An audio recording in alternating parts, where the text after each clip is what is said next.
You ever walk into a place and know, before you say a word, before you even breathe deep, that they've already decided who you are? Danielle Rivers did. She felt it the second the door closed behind her at the Haven Bank branch on North Chestnut Street, Springfield, Missouri. Outside, the summer air was thick and humming, but inside, silence. The kind that sticks to your skin like old tape. The carpet was coffee-stained, the ficus in the corner gasping for light, and a clock on the wall ticked so loud you could swear it judged every heartbeat. Danielle didn't flinch. She never did. 43 years old, CEO of Rivers Global Strategies, government contracts, private jets, boardrooms where her name alone straightened spines. Her navy suit was sharp enough to cut the stale bank air. Her heels clicked once, twice, a rhythm of purpose that turned the heads that never expected her. She caught the security guard's eye. Polite nod. He shifted in his chair, half rising, half unsure. Then settled back down like he remembered who signs checks and who doesn't. Danielle moved to the counter. The teller's name tag read Caleb Warner, 20-something, pale knuckles, jaw locked like the world owed him a fight. "Hi," she said, voice even and warm, a tone trained to calm investors, senators, billion-dollar sharks. "I'm here to verify an international wire transfer. My team sent the paperwork. They said I'd need to show ID in person." Caleb barely looked at her. His fingers tapped the keyboard with a lazy spin of his pen. Name, Danielle Rivers. His eyes flicked up at her, then down again. "ID," he said flat. She handed it over without breaking eye contact. State issued, gold star in the corner, clean edges. Her picture, hair tied back, eyes steady, proof that she had nothing left to prove. Caleb looked at it. Looked at her. Back at it.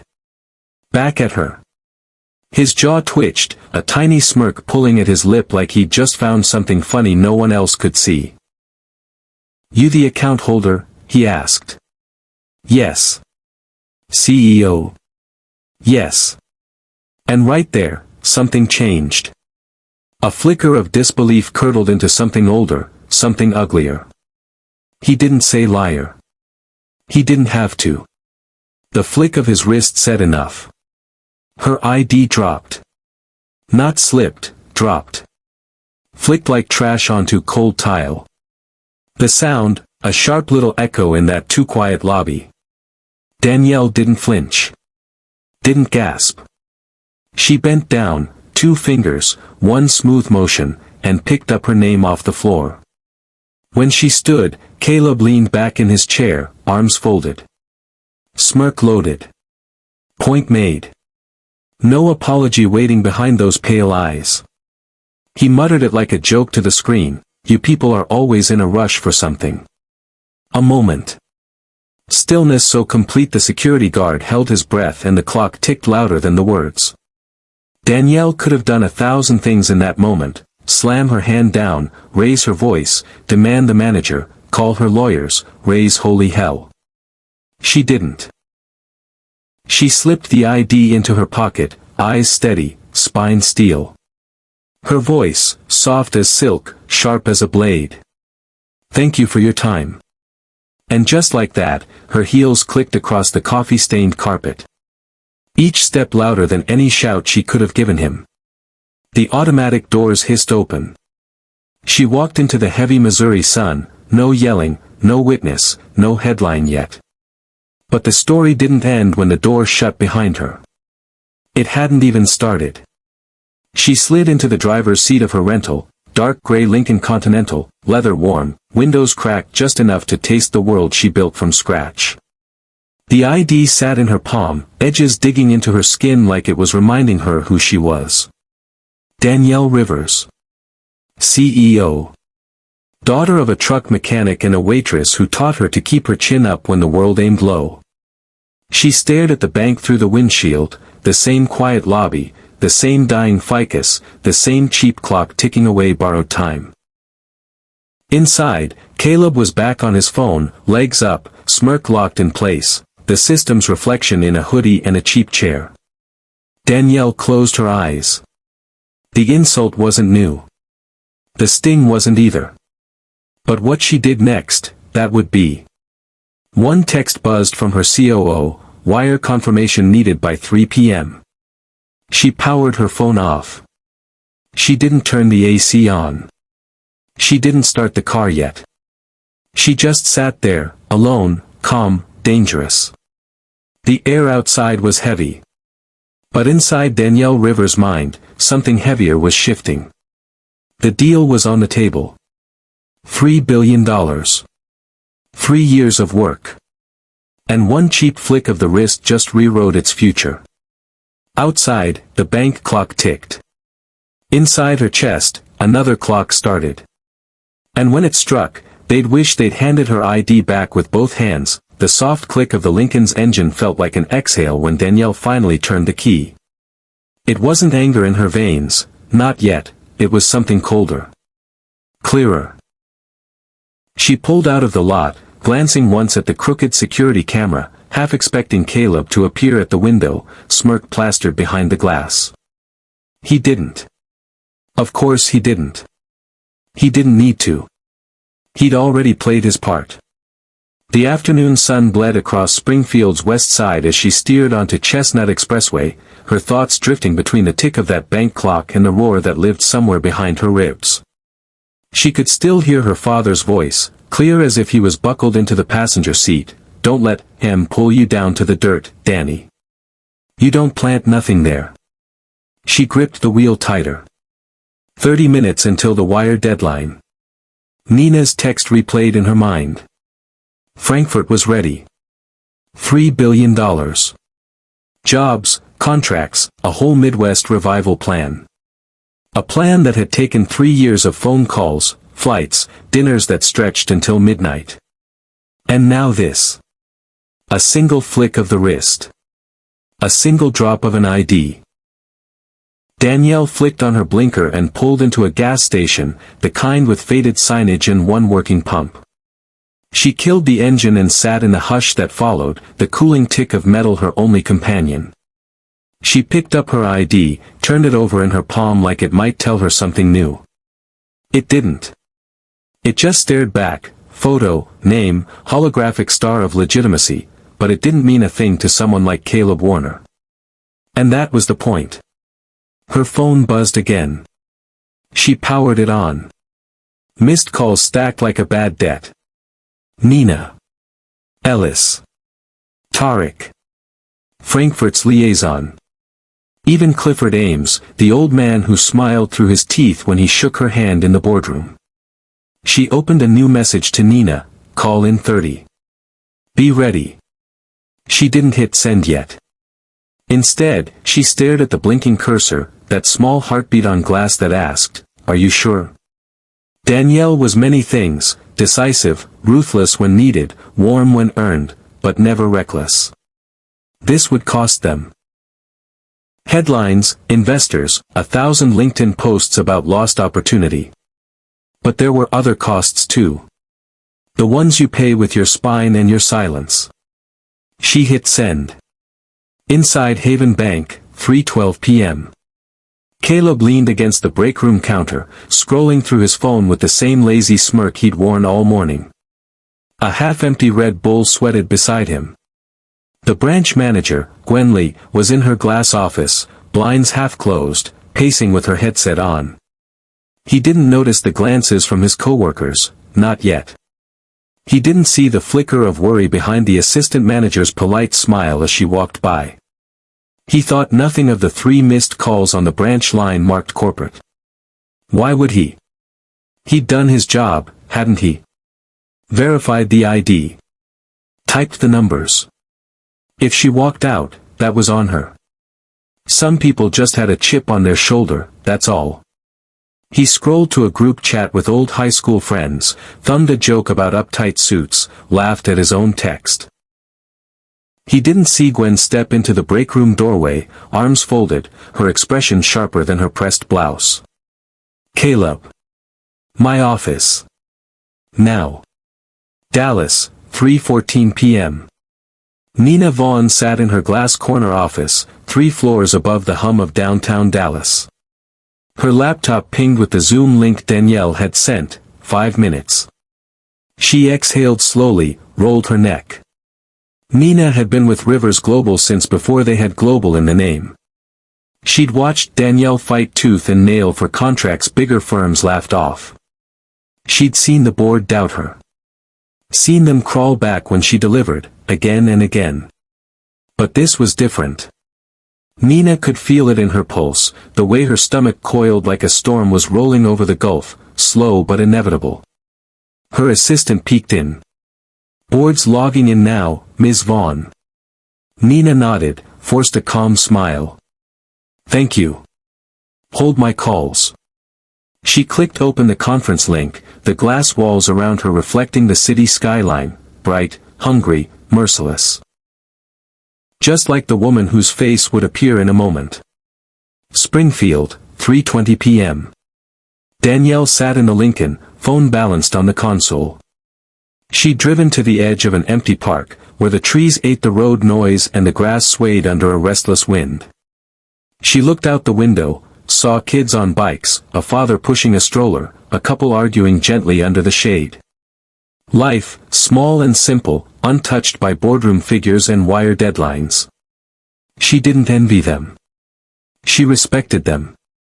That was the whole point. She thumbed the camera on. Her reflection glowed back at her, hair immaculate, lipstick untouched, but the eyes were different. The calm before a storm that didn't need thunder to shatter walls. One tap. The call opened. "Evening, everyone." Her voice carried across 3 states and 4 time zones. Faces popped up, Nina. Ellis. Tariq. Clifford Ames, trying to hide his irritation behind polite old money charm. Nina spoke first. "Danny, you okay?" Danielle nodded once. "I'm fine." Ellis leaned in, legal pad balanced on his knee. "Are we really doing this?" "Frankfurt's waiting. We're 40 minutes out from confirmation." Danielle's smile was calm enough to make Clifford stiffen in his chair.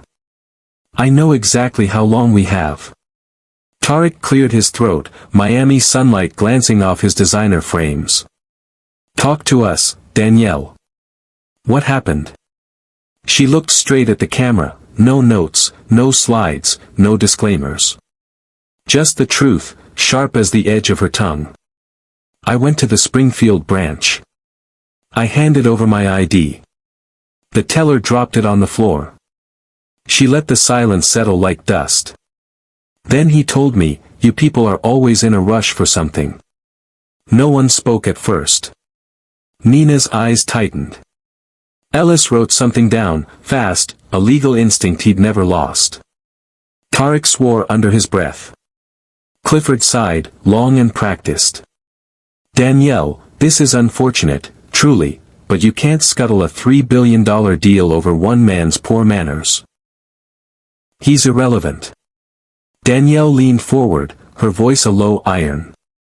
"He is the culture you want me to anchor billions into." This wasn't a test for him. It was a test for us. And they failed. She watched Clifford's jaw tighten, the old lawyer's instinct to push back flickering in his eyes. He'd done this dance before. Not with her. Not like this. The Springfield branch opened at 9 a.m., just like it always did. The clock on the wall still ticked too loud. The ficus in the corner still died leaf by leaf under stale fluorescent lights. No plaque went up to remind anyone what had happened here. No statement on the door. No headlines tacked to the notice board near the ATM. But the silence had changed shape, thick now, restless, seeping through each cold tile. Caleb Warner wasn't behind the counter that morning. He wasn't anywhere near the money anymore. Officially, he hadn't been fired, suspended pending internal review. The language careful, sanitized, designed to keep the word liability out of the local paper. The corporate memo about diversity reinforcement training hit inboxes at 8:07 a.m. sharp. Nobody read it twice. Gwen Lee, the branch manager, watched the doors swing open for the first customer of the day, an old man in a ball cap, fishing license peeking from his wallet, humming something off-key as he filled out a withdrawal slip.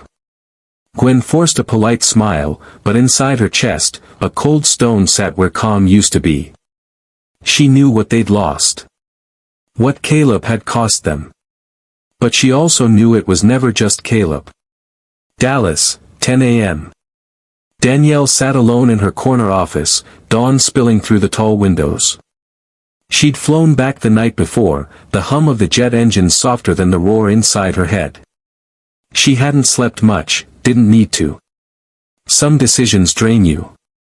This one built her back up. The contract with Frankfurt was gone. Quietly folded, no press statement, no scorched earth tweetstorm, just a ripple that spread under closed boardroom doors and late-night calls. The investors who whispered too principled would either learn or get left behind. A knock at the door, soft, careful. Nina peeked in, mug of coffee in hand. "Hey, Danny. They're ready for you."